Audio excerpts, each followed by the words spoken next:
Ao lado do povo de Moçambique, em defesa da liberdade. É este o título da crónica assinada pelo deputado da Iniciativa Liberal, Rodrigo Saraiva, que pode ler em observador.pt. Bem-vindo, Rodrigo Saraiva, e obrigado pela sua disponibilidade. Moçambique vive um período conturbado, com as ruas de várias cidades a serem tomadas pelos protestos de quem acusa o regime de ter promovido uma fraude nas eleições no passado mês de outubro. É contestada a vitória de Daniel Chapo da Frelimo. Os protestos têm sido reprimidos com especial violência, já morreram perto de 300 pessoas. Neste contexto, e pegando no título desta crónica, de que forma se está ao lado do povo de Moçambique? Muito boa tarde, Miguel. É muito bom ter aqui a Rádio Observador uma vez mais, focar aqui a atenção na zona de Moçambique. Ainda no outro dia a Rádio Observador teve um contracorrente e foram 2 horas muito boas a ouvir pessoas que conhecem bem a realidade de Moçambique a falar, não só pelo enquadramento do José Manuel Fernandes, mas também pelo Fernando Jorge Cardoso e também um senhor militar que agora peço desculpa, não me lembro o nome, mas que explicaram muito bem aquilo que é a realidade de Moçambique, que era o histórico que trouxe e a situação atual. Ao lado de Moçambique, pelo menos para nós na Iniciativa Liberal, é pela mesma motivação que temos estado ao lado do povo ucraniano, do povo da Venezuela, do povo do Irão, do povo do Tibete, entre outros exemplos.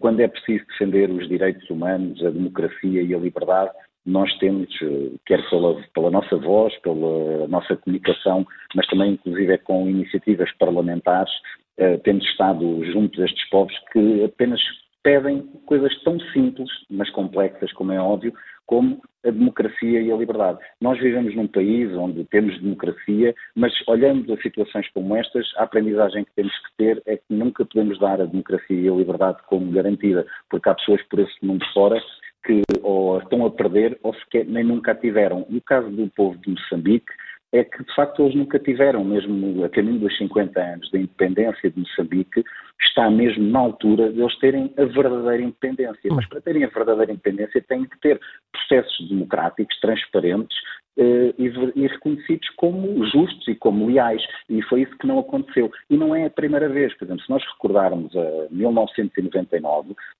na altura de toda a observação que houve internacional, consideram que a Renan, na altura, ganhou as eleições. Mas o que é que aconteceu? Aquilo que aconteceu agora, a Frelimo dizer que ganha. E há dados, nem precisamos de ir a questões das atas eleitorais. Há dados que demonstram que houve fraude eleitoral. Porque, por exemplo, a Frelimo até hoje nunca tinha ganho em todas as províncias. E agora ganhou. E ganhou em algumas províncias com 80-20, províncias que nunca tinha ganho. Portanto, são coisas que estão no domínio da impossibilidade. E aquilo que acontece neste momento em Moçambique, e por isso também nos motiva ainda mais para estar ao lado do povo moçambicano, é que chegou a uma situação, e muito derivado também daquilo que é a pobreza, e podemos ver, eu falo de alguns dados, de alguns índices no meu artigo de opinião, como o Índice de Desenvolvimento Humano, onde Moçambique está é o número 185 em 189 países, por exemplo, o 5º país mais pobre no Global Finance Magazine, no Índice da Fome Global é o 107 em 127. O povo, a pobreza levou a que o povo já não tenha medo.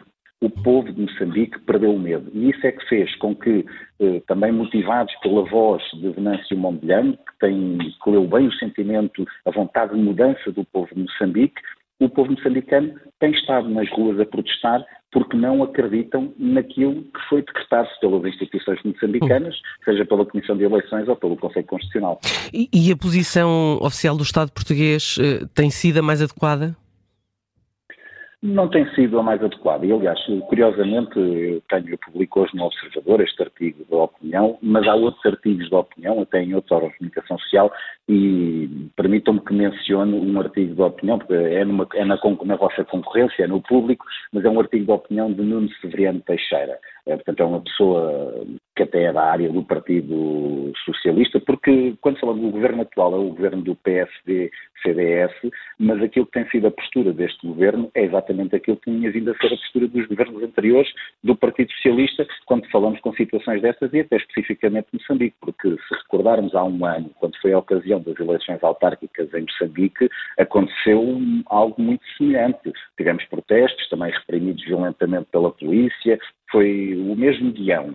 E temos Nuno Severiano Teixeira, que até já foi ministro, a considerar que com esta atitude do governo português num cenário de ser necessário, por exemplo, uma mediação internacional, que é aquilo que às vezes acontece em situações de conflitos sociais e populares como estes, numa necessidade de mediação internacional, Portugal, que poderia ser o primeiro país a ser considerado pelas organizações e pelo povo moçambicano para fazer essa mediação, Portugal, o governo está a perder credibilidade e espaço para poder desempenhar esse papel. Portanto, o governo não tem estado bem, até porque o que mais surpreendeu no dia 23, portanto, logo a seguir ao pronunciamento do Conselho Constitucional, foi que, por exemplo, a comunicação do Sr. Presidente da República até foi mais cuidadosa do que o pronunciamento do governo português, mas foram anos muito céleres. Não havia nenhuma necessidade de, no exato dia em que o Conselho Constitucional faz o seu pronunciamento, que infelizmente não surpreendeu, não havia necessidade nenhuma de, no dia 23 de dezembro, vir a correr rapidamente, dar quase um respaldo àquilo que estava a sair do Conselho Constitucional. Portanto, o governo português não tem estado bem. Aliás, ainda agora recentemente, quando o Ministro dos Negócios Estrangeiros tentou clarificar ou esclarecer a posição do governo português... Diz que foi mal interpretado o comunicado do Ministério dos Negócios Estrangeiros. Sim, mas já não é a primeira vez que o Sr. Ministro dos Negócios Estrangeiros diz que não foi bem interpretado e depois tem necessidade de tentar explicar. Mas mesmo na sua explicação, depois, ao invés de pôr a pressão no regime moçambicano, põe a pressão em Venâncio Mondlane. Não faz sentido, não é isso que deveria estar a fazer o governo português. Aliás, nós também temos dito isso, eu também refiro isto no artigo. Os governos portugueses, portanto não é só este, volto a dizer, os governos portugueses, relativamente aos países lusófonos, àquilo que se diz as ex-colónias, têm sempre uma espécie de traumas pós-coloniais e imensos cuidados, imensa complacência, mas que deriva quase numa subserviência em regimes que são autocratas.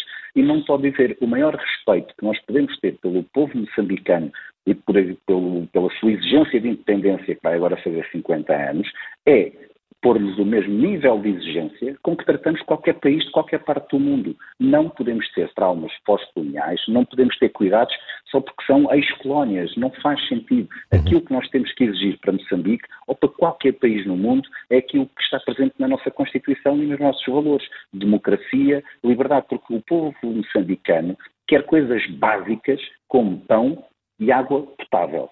Quer estradas alcatroadas e quer democracia e liberdade. Isto para nós é algo que damos adquirido aqui em Portugal, mas o povo moçambicano não tem isto. Venâncio Mondlane, a que já fez referência, deve regressar amanhã a Moçambique, pelo menos manifestou essa intenção. Temo que possa acontecer, tendo em conta a forma como os protestos e as manifestações têm sido reprimidas? Claro que temo que aconteça, porque o regime moçambicano não é só agora ao longo destes 2 meses na repressão que tem feito aos manifestantes, e dizer só claramente isto, sempre que Venâncio Mondlane fez apelos às manifestações, foi sempre manifestações pacíficas. Todos os tumultos que aconteceram, e até aquele episódio dos prisioneiros a serem soltos demonstram, é que houve toda a responsabilidade da violência que está a acontecer em Moçambique é a responsabilidade do regime moçambicano. Se recordarmos, até já ainda neste processo, os assassinatos de 2 pessoas ligadas à candidatura de Venâncio Mondlane e do partido Podemos. Valas comuns que já foram encontradas. Mas podemos ir ao longo da história de Moçambique. É um regime que usa a violência e a força da bala para controlar e para liquidar adversários. E, portanto, perante isto, claro que tememos aquilo que possa acontecer a Venâncio Mondlane. Por isso é que também queremos acreditar que a maior segurança que pode ser dada a Venâncio Mondlane, já que o regime não garante a segurança a Venâncio Mondlane, já que a comunidade internacional não parece estar a fazer demarches para garantir essa segurança. A única segurança que Venâncio Mondlane pode ter é do povo moçambicano, se tiver uma presença massiva junto ao aeroporto de Maputo para receber Venâncio Mondlane, porque obviamente se tiverem milhares e milhares e milhares de moçambicanos para receber Venâncio Mondlane, nem o regime mais fascínora vai ter coragem de fazer alguma coisa de negativo. Mas antecipando eventuais problemas, deve Portugal, a diplomacia portuguesa, fazer alguma diligência? Eu acho que já devia ter feito, seja na forma bilateral com o regime moçambicano, seja através das entidades multilaterais, seja a CPLP, a União Europeia. Repara, a União Europeia tem investido, em termos de cooperação, na formação e até no equipamento das Forças Armadas em Moçambique para combater o terrorismo em Cabo Delgado. Essas mesmas Forças Armadas que foram equipadas e formadas com financiamento europeu, foram detectadas em Moçambique a reprimir os manifestantes, em Maputo, a reprimir os manifestantes. E, portanto, uma entidade como a União Europeia tem que, obviamente, fazer exigências, porque nem que seja porque aquilo que são os fundos dos contribuintes europeus que estão a ser alocados em Moçambique para um determinado fim, estão a ser deturpados e desviados para reprimir o povo moçambicano. Portanto, uma entidade como a União Europeia não pode estar em silêncio perante situações destas que estão comprovadas. Quais é que são os instrumentos que estão à disposição, não só da União Europeia, mas também da CPLP, que há pouco aqui fazia referência, para travar os intentos do regime moçambicano? Passa pela aplicação de sanções? Nós estamos, obviamente, a falar também de via militar para resolver, porque não é esse o caminho que deve ser seguido, como é óbvio. Mas neste momento, aliás, eu no outro dia esteve num canal televisivo e eu tenho neste momento uma divergência com aquilo que é o sentimento do povo moçambicano, porque eu tenho estado em contacto com eles, eu estive na rua numa marcha em Lisboa com eles. Eu acho que o caminho deve ser para um novo processo eleitoral e aí a comunidade internacional é bastante necessária. Mas há aqui um problema. O povo moçambicano não quer novas eleições. O povo moçambicano quer a verdade destas últimas eleições de outubro, porque eles acreditam e toda a realidade demonstra que Venâncio Mondlane venceu e que a vontade do povo moçambicano era de mudança. O povo moçambicano não deu a vitória a Frelimo e a Daniel Chapo. O povo moçambicano quer mudança. E não é só o povo mais pobre. A vontade de mudança do povo moçambicano é transversal, é urbano, é rural, é nos novos, é nos mais velhos, é nos mais pobres, é na classe média, é inclusive em algumas elites económicas e académicas. Portanto, é uma vontade que existe, é factual. E, portanto, a comunidade internacional perante isto só tem que fazer todos os mecanismos diplomáticos que possam existir até ao limite e exigir ao regime moçambicano que, primeiro, que respeite as manifestações pacíficas, que permita que os adversários políticos, os atores políticos possam estar em segurança no território moçambicano, porque sim, há adversários políticos que já não querem aquela democracia negociada, já não querem ficar com as migalhas pós-processos eleitorais. Venâncio Mondlane foi sempre recusando todas essas migalhas do regime. Ele quer pela democracia, por um processo democrático transparente, ser a escolha do povo moçambicano e toda a comunidade internacional. É neste sentido que tem que fazer as suas pressões por todos os canais diplomáticos possíveis que existam. Se gostar deste podcast, pode seguir, dar 5 estrelas e comentar o episódio na Apple Podcasts ou no Spotify. Pode também subscrever e gostar no YouTube. Assim recebe uma notificação sempre que houver um novo episódio.